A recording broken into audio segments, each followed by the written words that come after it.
The Chef's Tale, a modern adaptation of The Cook's Tale from Chaucer's Canterbury Tales.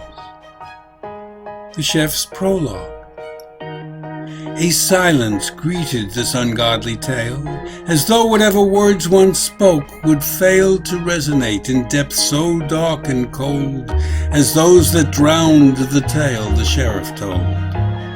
Until the chef, whose turn was next, spoke out, and said, "Now there's your truth and play, no doubt, for art arranges happenings just so, to make us see again the world we know. I have an epiphany as well to grace the tale I will shortly tell." "God forbid," the bartender broke in. "We've had enough of brutal tales and grim epiphanies. Now leave that stuff alone, or all these lovely people will go home. Give us something lively, light, and fun, or I'm afraid our tale-telling's done." "All right," the chef agreed. "I'll do my best. But you have put my powers to the test. I have no tale in mind." "Ah, yes, here goes. But how I'll ever finish it, God knows." The Chef's Tale. There was an assistant manager whose work would once have been intended for a clerk. But nowadays we make the ego king, and so inflate the worth of everything. Assistant manager's the lowest rung, but sounds much better on the ignorant tongue than clerk or secretary or cashier, words that we no longer wish to hear. Hard work and real achievement get the same recognition, title, status, name as mediocrity, or often worse. Now this young man was to his boss a curse. He hated work and often loved to play computer games to while the time away, or chat online with strangers, friends, whomever. When his boss came round, he would endeavor to look as though he had no time to spare, so overworked he was, and full of care.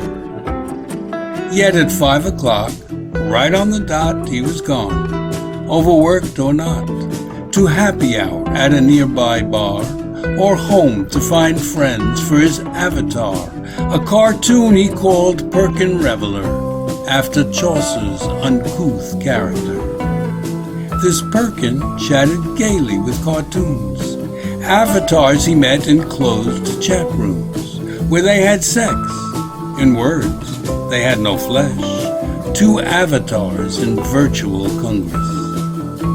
The person, Stanley, had a friend named Steve, whose wife was somewhere out there, he believed, since Steve once said he caught her in the act of having sex in words, if not in fact.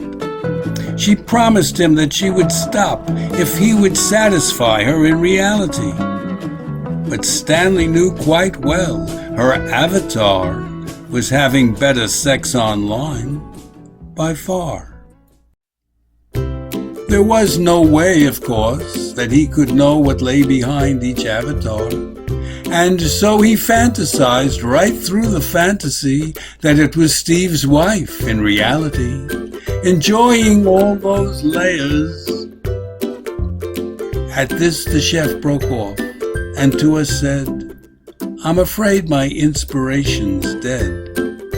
"Oh, go on," the baker urged. "You've made us anxious to hear more.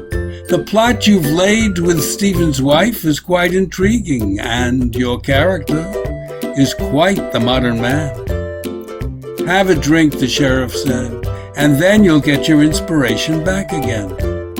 "I'm sorry, you don't understand. He's dead," the chef insisted. Chaucer's dead."